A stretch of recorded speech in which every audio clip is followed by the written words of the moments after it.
Autisme et neurodéveloppement pour une lecture incarnée du développement humain. L'augmentation du nombre d'enfants présentant un trouble du spectre de l'autisme interroge profondément nos modèles actuels du développement.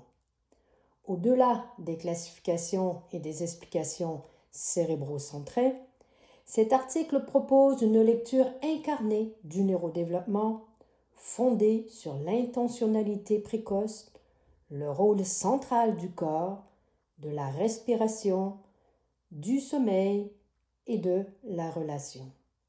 En s'appuyant sur le concept du système tonico-ventilatoire et sur une approche systémique des 5 piliers, il invite à déplacer le regard du déficit vers la trajectoire, du symptôme vers les conditions d'expression du vivant.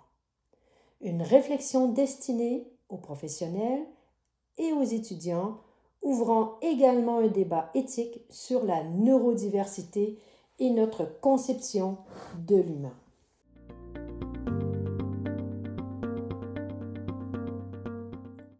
Quand le développement ne trouve pas son appui.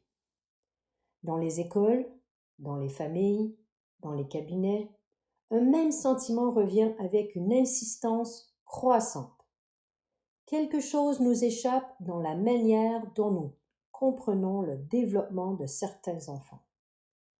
Les diagnostics se précisent, les classifications s'affinent, les dispositifs se multiplient et pourtant, le malaise persiste. Chez les enseignants comme chez les parents, une question sourde demeure. Comment accompagner un enfant dont les capacités semblent présentes, mais ne parviennent pas à s'exprimer pleinement dans la relation, le langage ou l'apprentissage? L'autisme cristallise aujourd'hui cette interrogation, non pas parce qu'il serait nouveau, mais parce que sa présence est devenue massive dans les lieux mêmes où le développement se donne à voir: l'école, la famille, la vie quotidienne. Face à cette réalité, 2 attitudes dominent souvent. La première consiste à s'en remettre exclusivement à l'explication génétique, comme si celle-ci suffisait à dire le destin développemental de l'enfant. La seconde cherche des réponses techniques, éducatives ou comportementales, parfois efficaces à court terme, mais laissant intacte une impression d'incomplétude. Ici, le problème n'était pas tant ce que nous faisons que la manière dont nous pensons le développement. L'autisme est ici abordé non comme un objet d'expertise isolé, mais comme un révélateur. Révélateur des limites de nos modèles du développement humain et des angles morts d'une pensée trop souvent centrée sur le cerveau, les fonctions ou les performances. La réflexion proposée dans cet article dépasse ainsi le seul cadre des TSA. Elle s'inscrit dans une lecture plus large du développement de l'enfant, valable pour d'autres trajectoires neurodéveloppementales et plus généralement pour toute compréhension incarnée du vivant humain. La plupart de nos modèles reposent encore, explicitement ou non, sur une vision du développement construite à partir des réflexes, des fonctions immatures qui se complexifieraient progressivement jusqu'à atteindre leur forme aboutie. Dans cette lecture, les difficultés observées chez l'enfant seraient le signe d'un retard, d'un déficit ou d'une altération de ses mécanismes de base. Or, de nombreuses données issues de la clinique du développement et de la neurophysiologie et de l'observation précoce de l'enfant invitent à un tout autre regard. Le bébé n'est pas un être passif qui réagirait mécaniquement à son environnement. Il est, très tôt, un être orienté, engagé, porteur d'une intentionnalité. Dès la vie intra-utérine, le cerveau anticipe, prédit, cherche à confirmer quelque chose du monde à venir à travers les rythmes, les mouvements, les sensations et la voix maternelle. La naissance ne marque donc pas le début de cette dynamique, mais une rupture majeure, celle de la gravité. Ce qui est porté, contenu, stabilisé par le milieu intra-utérin, doit soudain être soutenu activement par le corps de l'enfant. À partir de là, le développement ne dépend plus seulement des capacités cérébrales, mais de la possibilité, pour le corps, d'offrir un support tonique suffisant à l'expression de cette intentionnalité déjà là. C'est dans cet espace, trop souvent négligé, que nous situons notre réflexion. Non pas pour nier la dimension génétique de l'autisme, mais pour interroger ce qu'elle rend possible, ou plus difficile. Et pour poser une hypothèse centrale, chez certains enfants, les aptitudes à la vie terrestre sont présentes, mais leur déploiement est freiné par une difficulté à construire, au moment opportun, le support corporel nécessaire pour confirmer les prédictions du cerveau face aux contraintes du monde réel. Cet article ne propose ni explication définitive ni solution universelle. Il cherche à ouvrir un champ de compréhension à partir d'une approche incarnée du neurodéveloppement, issue de l'observation clinique et de plusieurs décennies de travail auprès d'enfants et de familles. Une invitation à déplacer le regard du symptôme vers la trajectoire, du cerveau isolé vers le corps vivant, de la correction vers les conditions de possibilité. Partie 1. Le malentendu fondateur, le développement ne se construit pas à partir des réflexes.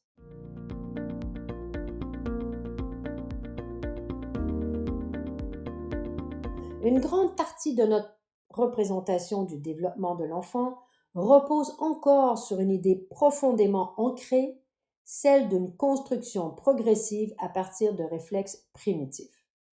Dans cette perspective, l'enfant serait d'abord régi par des automatismes archaïques, appelés à être inhibés ou à se transformer au fil de la maturation cérébrale et des apprentissages. Les difficultés développementales seraient alors interprétées comme la persistance anormale de ces réflexes ou comme un défaut de leur intégration. Ce modèle a eu son utilité. Il a permis de décrire, de classer, parfois d'agir. Mais il montre aujourd'hui ses limites, en particulier lorsqu'il s'agit de comprendre des trajectoires atypiques comme celles observées chez de nombreux enfants avec TSA. Car ce modèle dit peu de l'élan vital, de l'engagement spontané, de la curiosité première de l'enfant pour le monde. Or, l'observation clinique fine du nourrisson, et plus encore du bébé prématuré ou du très jeune enfant, raconte une autre histoire. Très tôt, bien avant toute maîtrise volontaire, l'enfant manifeste une orientation vers le monde. Il ne se contente pas de réagir. Il sélectionne, anticipe, préfère. Il est sensible au rythme, au contour, à la voix humaine, à la prosodie. Il cherche des régularités. Il entend quelque chose. Autrement dit, le développement ne démarre pas sur un mode réflexe, mais sur un mode intentionnel et prédictif. Cette intentionnalité n'est pas un projet conscient. Elle n'a rien d'intellectuel. Elle est corporelle, sensorielle, rythmique. Elle s'exprime dans la manière dont le bébé ajuste son tonus, oriente son regard, module sa respiration, se synchronise ou non avec l'environnement humain qui l'entoure. Les données montrant la sensibilité très précoce du bébé à l'intégration audiovisuelle en sont une illustration frappante. Avant même de parler, l'enfant articule déjà ce qu'il voit et ce qu'il entend, comme s'il cherchait à confirmer une cohérence du monde. Cette dynamique commence avant la naissance. In utero, le fœtus est immergé dans un environnement riche en informations sensorielles, pression, mouvement, oscillation, rythme interne, voix maternelle filtrée. Le cerveau ne se contente pas d'enregistrer ces informations. Il les organise, les anticipe, les compare. Le développement cognitif ne surgit donc pas ex nihilo après la naissance. Il est amorcé, préparé, déjà engagé. La naissance introduit alors une transformation radicale. Ce n'est pas seulement un changement de milieu, c'est une rupture de conditions physiques. La gravité impose soudain une contrainte nouvelle, permanente, incontournable. Le corps de l'enfant doit désormais assurer activement ce qui, jusque-là, était porté par l'environnement intra-utérin. La stabilité, l'axe, la continuité posturale, la régulation respiratoire. C'est ici que se joue un point décisif pour notre compréhension du neurodéveloppement. Car l'intentionnalité, aussi précoce soit-elle, ne peut s'exprimer que si le corps est en mesure de la soutenir. Le cerveau peut prédire, anticiper, attendre. Encore faut-il que le corps puisse confirmer ses prédictions dans un monde soumis à la gravité. Lorsque ce support corporel fait défaut, en raison de fragilité génétique, neuromotrice ou tonico-respiratoire, le développement ne s'arrête pas, il s'adapte. L'enfant réduit son engagement, limite ses prises de risques interactionnelles, simplifie ses échanges sensoriels, non par choix, mais par nécessité. Les travaux d'André Boulinger ont largement contribué à éclairer ce moment charnière. Ils montrent que le développement de la relation, du regard et de la communication dépend étroitement de la capacité de l'enfant à construire une stabilité tonico-axiale et pneumatique suffisante. Là où cette stabilité est fragile, ce sont les formes mêmes de la relation qui se trouvent affectées. Dans cette lecture, certains comportements observés chez l'enfant autiste, retrait du regard, difficulté d'interaction, mutisme, ne sont plus compris comme des déficits primaires ou des refus relationnels. Ils apparaissent comme des conséquences adaptatives d'un développement contraint où l'intentionnalité est bien présente mais peine à trouver un appui corporel adéquat pour se déployer. Ce déplacement de regard est fondamental. Il ne nie ni la génétique, ni la réalité des troubles. Il invite simplement à ne plus confondre capacité et possibilité d'expression. Et ils ouvrent la voie à une compréhension du développement comme processus vivant, incarné, soumis à des contraintes physiques aussi bien qu'à des déterminants biologiques.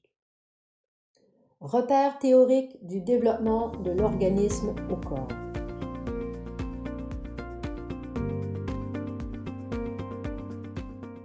Les travaux d'André Boulinger ont profondément renouvelé la compréhension du développement sensorimoteur de l'enfant, en montrant que le premier enjeu du développement n'est pas cognitif, mais corporel, faire de son organisme un corps.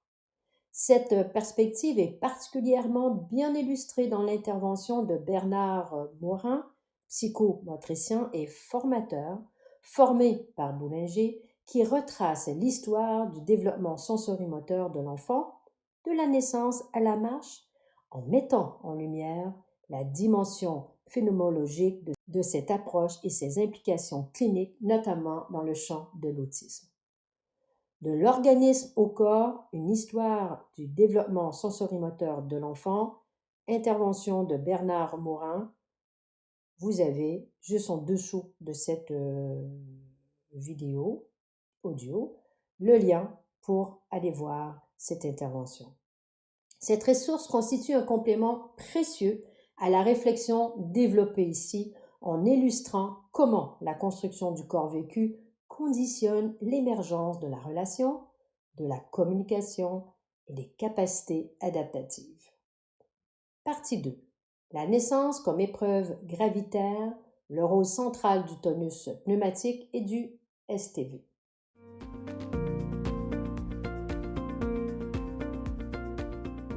La naissance n'est pas seulement un événement biologique ou relationnel, elle constitue une épreuve physique majeure, souvent sous-estimée dans les modèles du développement.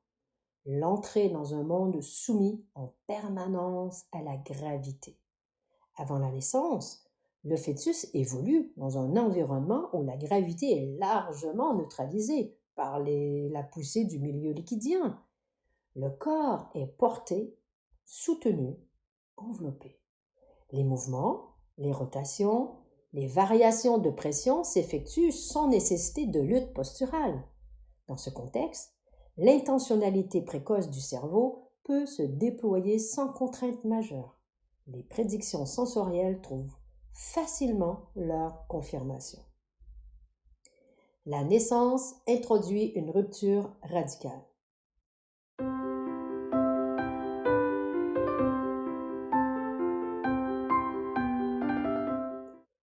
De l'instant à l'autre, le corps de l'enfant doit assurer activement ce qui était jusque-là garanti par l'environnement.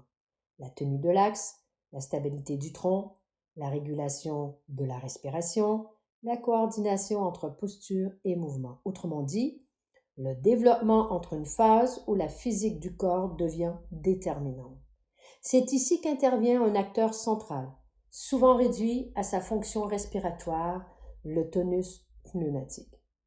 La respiration du nourrisson n'est pas seulement un échange gazeux, elle constitue un pilier de la régulation tonique globale. À travers le diaphragme, les muscles abdominaux-pelviens, la cage thoracique et les chaînes posturales, la respiration participe activement à la construction de l'axe corporel, à la stabilité du tronc et à la disponibilité motrice et attentionnelle. Les travaux d'André Boulanger ont montré avec une grande finesse clinique que ce tonus pneumatique joue un rôle fondamental dans le développement de la relation, du regard et de la communication. Lorsque la respiration soutient suffisamment l'axe corporel, l'enfant peut maintenir sa tête, orienter son regard, rester présent à l'interaction. Lorsque ce soutien est fragile, chaque expiration peut devenir un moment de chute tonique, interrompant brièvement la continuité posturale et relationnelle. C'est dans cette dynamique que prend sens le système tonico-ventilatoire STV. Le STV ne désigne pas un organe ni une fonction isolée, mais une organisation fonctionnelle reliant respiration, tonus, posture, stabilité et attention. Il constitue le socle physiologique à partir duquel l'enfant peut entrer en relation avec le monde, explorer, jouer, apprendre. Chez le jeune enfant, le STV agit comme un chef d'orchestre discret. Il synchronise les rythmes corporels. Il soutient la verticalisation progressive. Il permet la continuité du regard et de l'attention. Il crée les conditions corporelles de l'engagement relationnel. Lorsque ce système se construit de manière robuste, l'enfant peut progressivement investir son environnement, ajuster ses mouvements, affiner sa perception et entrer dans des interactions de plus en plus complexes.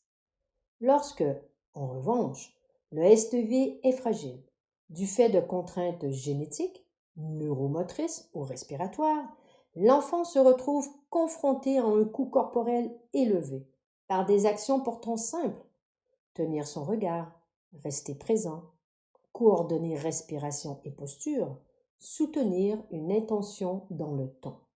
Dans ce cas, le développement ne s'interrompt pas, il se réorganise.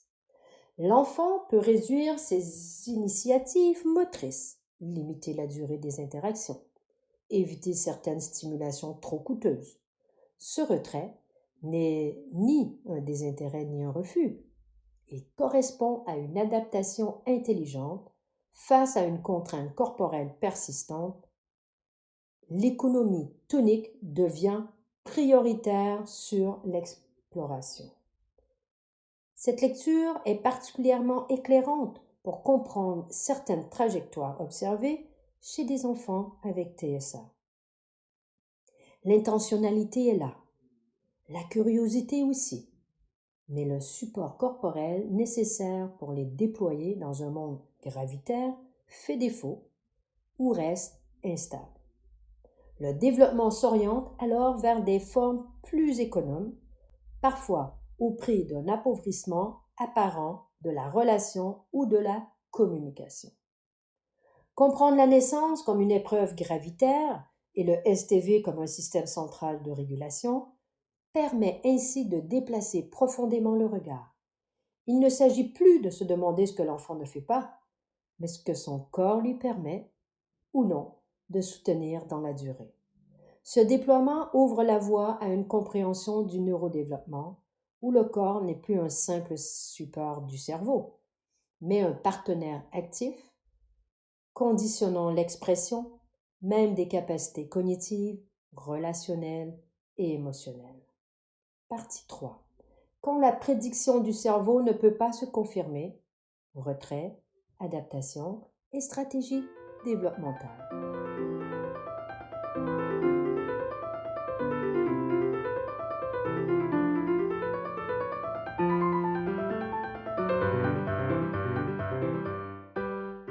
Si le développement de l'enfant repose sur une intentionnalité précoce, amorcée in utero, alors une question devient centrale. Que se passe-t-il lorsque cette intentionnalité ne peut pas se confirmer dans l'expérience vécue? Le cerveau anticipe.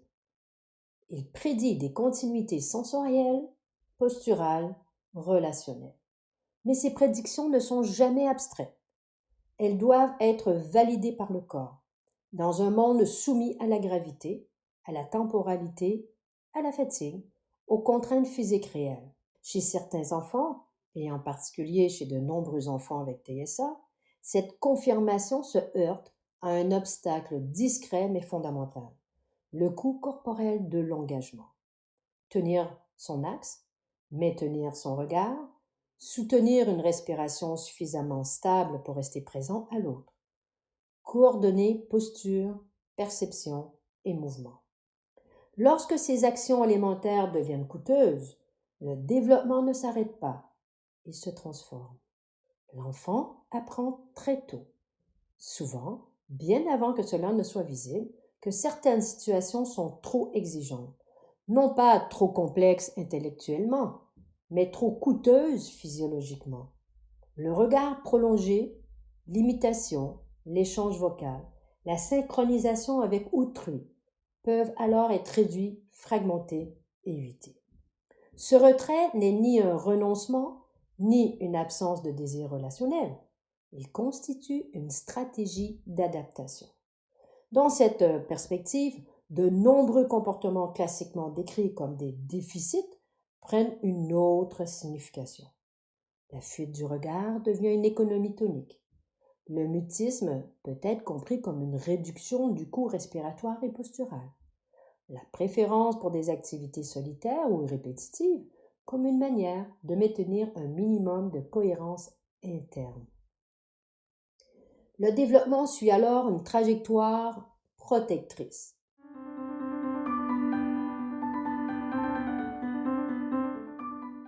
L'enfant ne se détourne pas du monde.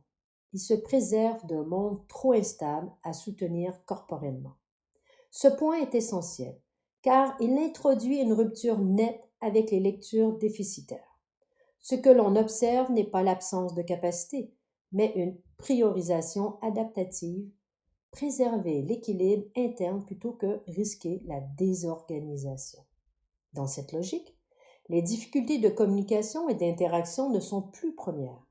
Elles deviennent secondaires à une impossibilité de soutenir, dans la durée, l'engagement sensorimoteur et relationnel de ces interactions exigeantes. C'est précisément ici que le corps reprend toute sa place dans la compréhension du neurodéveloppement. Le système tonico-ventilatoire STV n'est plus un élément périphérique, mais un filtre décisif. Il conditionne ce qui peut être tenté, maintenu, répété ou non. Lorsque le STV est fragile, le cerveau continue de prédire, mais l'enfant apprend que ses prédictions ne se trouvent pas toujours de confirmation stable. À terme, il réduit l'exploration, limite l'engagement, simplifie le rapport à l'environnement. Ce mouvement n'est pas pathologique en soi, il est logique au sens le plus strict du terme. Comprendre cela change profondément la manière d'aborder les TSA. Il ne s'agit plus de chercher ce qui manque à l'enfant, mais de comprendre ce qui l'empêche de déployer ce qui est déjà là. Partie 4. Communication, neurones miroirs et intégration sensorielle. Pourquoi le corps précède le cerveau? Les difficultés de communication observées chez les enfants avec TSA ont souvent été abordées à partir d'un angle essentiellement cérébral. Parmi les modèles les plus influents figure celui des neurones miroirs, supposés soutenir l'imitation, l'attention partagée et plus largement la compréhension de l'autre. Dans cette perspective, les troubles de la communication seraient liés à un dysfonctionnement de ces réseaux, expliquant les difficultés d'imitation, d'empathie ou d'accordage social. Ce modèle a permis des avancées importantes, mais il a aussi contribué, parfois malgré lui, à renforcer une lecture cérébrocentrée du développement. Si la communication ne se déploie pas, c'est que les réseaux neuronaux correspondants seraient déficitaires ou insuffisamment activés. Or, cette hypothèse se heurte à une limite majeure. Les neurones miroirs ne fonctionnent jamais en vase clos. Ils dépendent fondamentalement de la qualité des informations sensorielles reçues et donc de la capacité du corps à soutenir une perception stable, continue et intégrée. Voir, entendre, imiter, partager une intention ne sont pas des opérations purement corticales. Ce sont des actes incarnés, exigeant une stabilité posturale, une respiration suffisamment régulée et une continuité tonique permettant à l'enfant de rester présent à l'expérience. L'effet McGurk constitue ici un révélateur particulièrement éclairant. Il montre que la perception du langage dépend étroitement de l'intégration entre ce qui est vu et ce qui est entendu. Lorsque le canal visuel est perturbé, instable ou intermittent, la perception auditive elle-même se modifie.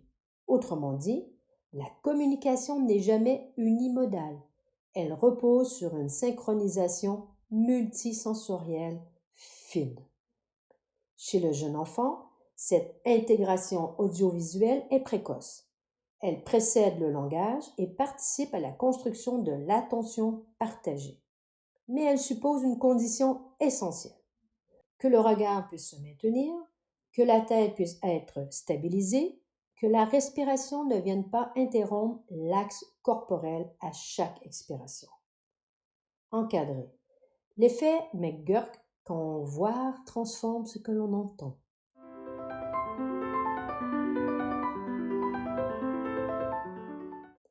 L'effet McGurk est une illusion perceptive bien connue en neurosciences cognitives.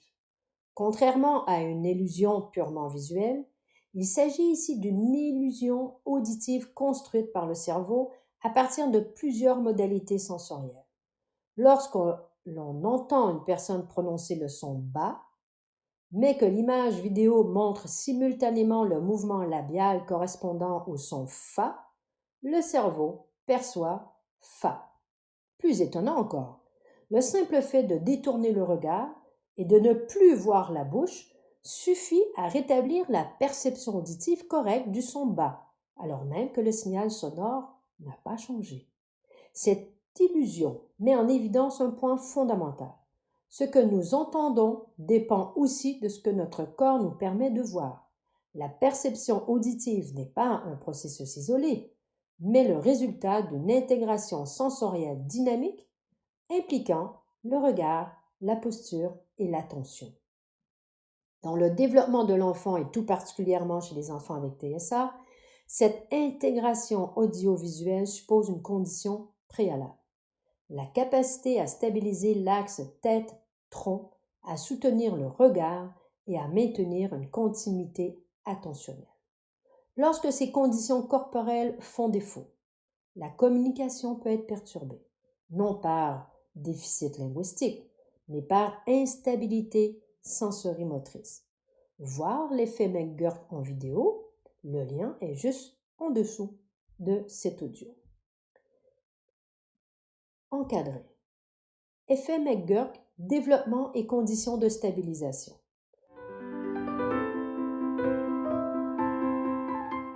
Plusieurs études développementales ont montré que l'effet McGurk est présent chez des enfants présentant des troubles neurodéveloppementaux, mais qu'il ne se renforce pas avec l'âge de la même manière que chez les enfants au développement typique.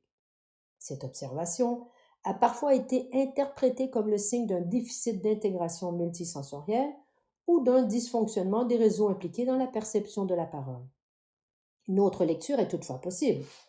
Ces travaux montrent en effet que la capacité d'intégration audiovisuelle existe, mais qu'elle peine à se consolider et à devenir prédictive avec l'expérience. Autrement dit, ce qui semble entraver n'est pas l'intégration elle-même, mais sa stabilisation développementale.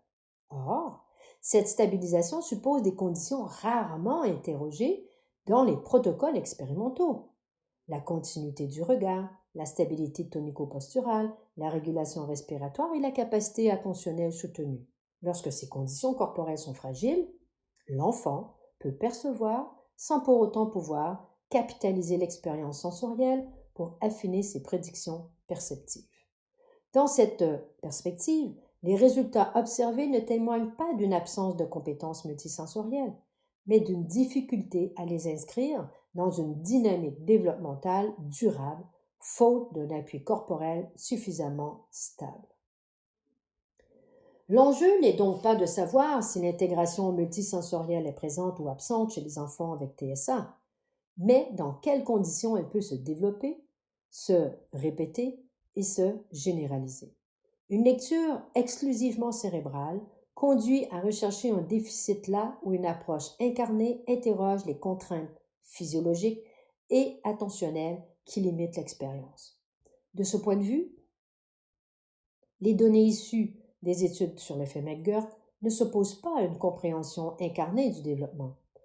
Elles en soulignent au contraire les limites lorsqu'elles sont interprétées sans prendre en compte le rôle du corps, de la posture, de la régulation respiratoire dans la construction des prédictions perceptives. Lorsque le système tonico-ventilatoire est fragile, cette continuité se rompt. Le regard devient coûteux, l'attention se fragmente, l'intégration sensorielle se désorganise.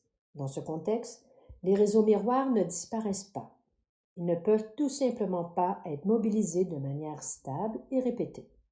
Ce point est fondamental car il permet de relire autrement certaines approches en neurofeedback appliquées au TSA. Ces dernières années, de nombreux travaux se sont focalisés sur le rythme mu, considéré comme un marqueur de l'activité des neurones miroirs. L'idée était simple et séduisante. En modulant ce rythme par conditionnement opérant, il serait possible d'améliorer l'imitation, puis la communication sociale.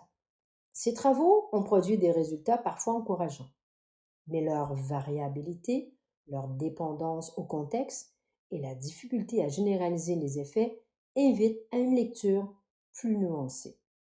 Le conditionnement du rythme mu peut influencer l'activité corticale, certes, mais il ne garantit en rien que l'enfant dispose des conditions corporelles nécessaires pour mobiliser durablement ces réseaux dans la vie réelle. Encadré. Autrement dit, le problème n'est pas que le neurofeedback ne fonctionne pas. Le problème est de croire qu'il fonctionnerait uniquement par conditionnement opérant, indépendamment du corps, de la posture, de la respiration et du cadre relationnel. Voir le conditionnement opérant, la boîte de Skinner. L'expérience clinique montre au contraire que les effets positifs du neurofeedback émergent le plus souvent lorsque plusieurs dimensions sont simultanément engagées. Un paradigme ludique et motivant qui soutient l'intentionnalité du sujet, une attention rendue possible, non par contrainte, mais par sécurité, une stabilisation corporelle implicite permettant au regard et à la perception de se maintenir, et un cadre relationnel suffisamment contenant pour que l'enfant puisse se détacher tout en restant à portée de voix. Dans cette lecture, le neurofeedback ne crée pas ex nihilo des fonctions déficitaires. Il rencontre une intentionnalité déjà présente et la soutient là où le corps permet de la déployer. La récompense n'agit pas seulement comme renforcement comportemental, elle consolide une capacité réflexive émergente, cette aptitude de l'enfant à rester présent à lui-même sans se dissoudre ni se retirer. Les neurones miroirs, l'imitation et l'attention partagée apparaissent alors non comme des prérequis à restaurer, mais comme des émergences secondaires rendues possibles lorsque les conditions corporelles et sensorielles sont réunies. Ce renversement de perspective est décisif. Il ne s'agit plus de réparer un cerveau, mais de comprendre pourquoi un cerveau, pourtant riche de potentialités, ne parvient pas toujours à s'exprimer dans un corps soumis à la gravité, à la fatigue et aux contraintes du monde réel.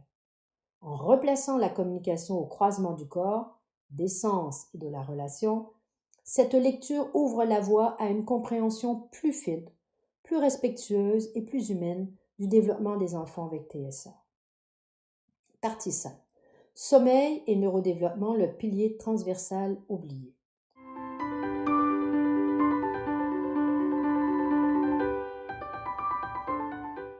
Dans l'approche développée par la neurothérapie intégrative, le développement de l'enfant est compris à travers l'interaction dynamique de 5 piliers fondamentaux: le tonus et la posture, la respiration, le sommeil, les fonctions cognitives et la régulation émotionnelle. Ces piliers ne fonctionnent jamais de manière isolée. Ils se co-influencent en permanence au sein d'un même système vivant. Un fait clinique traverse l'ensemble des trajectoires d'enfants avec TSA. Quel que soit leur niveau cognitif, leur mode de communication ou leur profil adaptatif. Les troubles du sommeil sont extrêmement fréquents. La littérature rapporte des prévalences élevées généralement comprises entre 50 et plus de 80% selon les critères retenus. Difficultés d'endormissement, éveil nocturne, fragmentation du sommeil, troubles du rythme, veille, sommeil. Cette fréquence, loin d'être anecdotique, invite à une question de fond. Et si le sommeil n'était pas une simple comorbidité, mais un élément constitutif du développement chez ces enfants? Dans les modèles classiques, le sommeil est souvent traité comme un facteur aggravant secondaire, susceptible d'amplifier les difficultés diurnes, attentionnelles, émotionnelles ou comportementales, sans être intégré au cœur de la compréhension neurodéveloppementale. Or, cette dissociation devient difficile à soutenir lorsque l'on adopte une lecture incarnée et systémique. Le sommeil n'est pas un temps d'arrêt du développement, il est l'un des principaux organisateurs.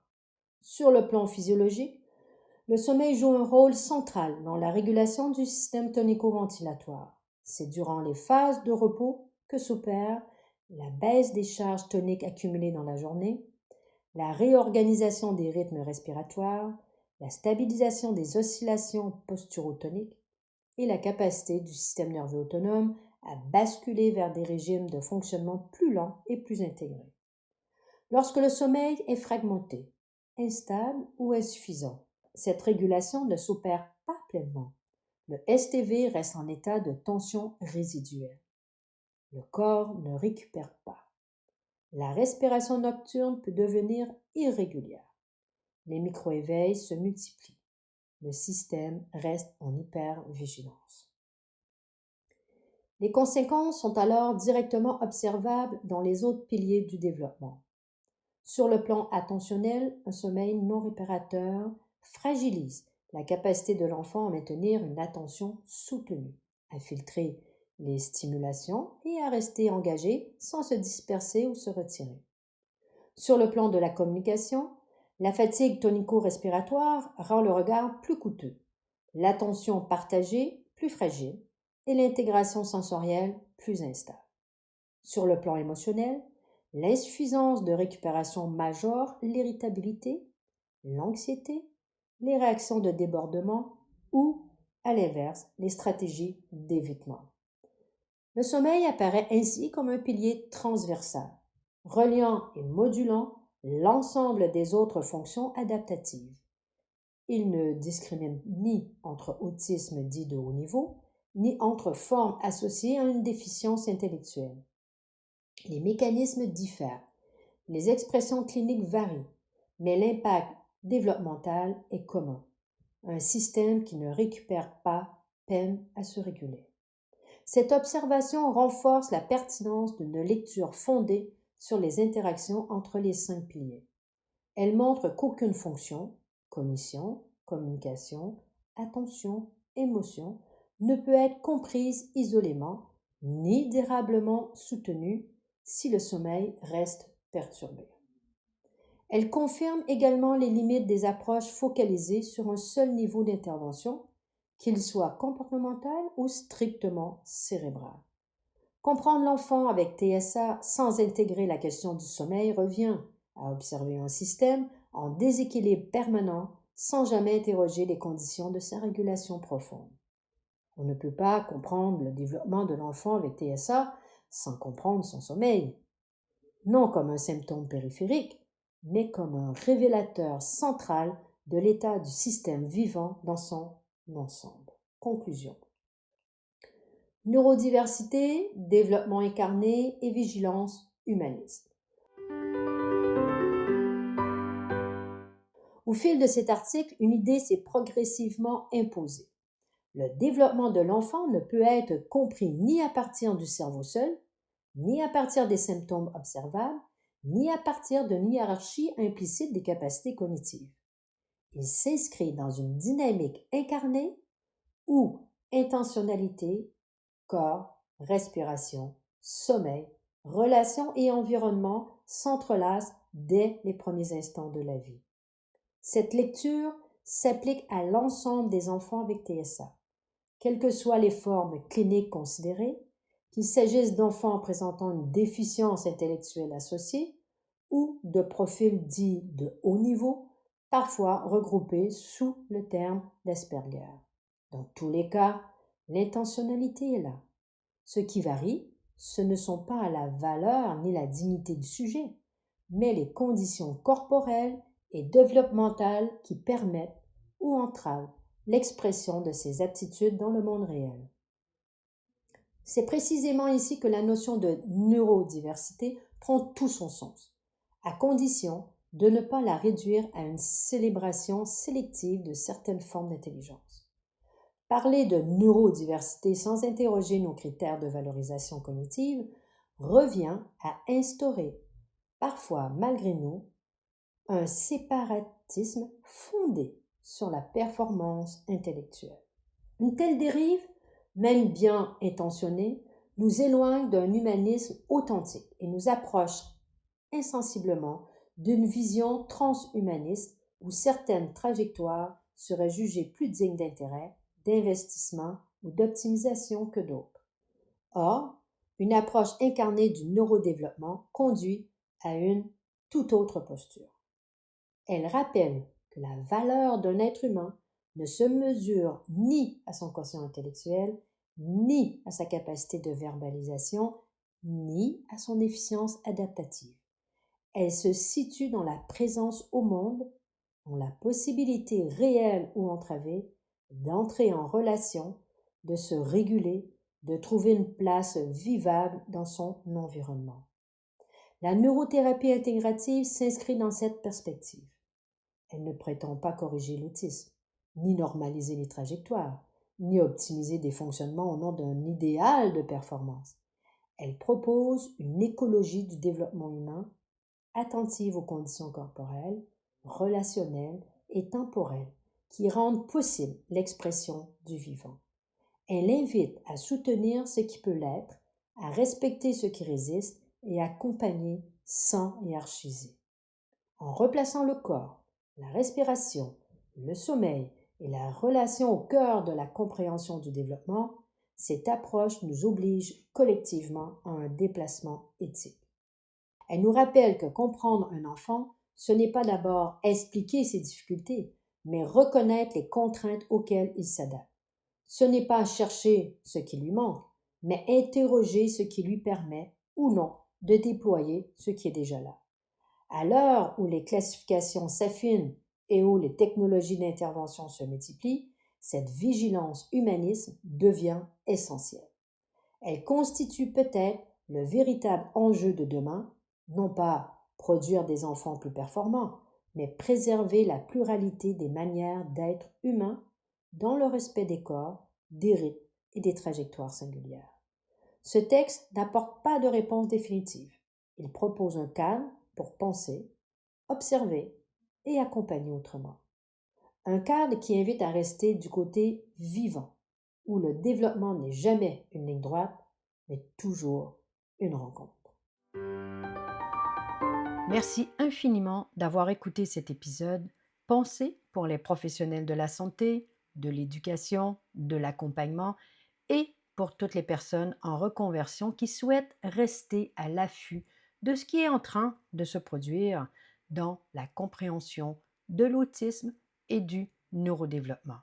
Si cet épisode vous a parlé, si vous y avez trouvé des pistes pour vos patients, vos élèves, vos clients ou pour vous-même, je vous invite à le partager à vos collègues, à vos équipes, à vos proches.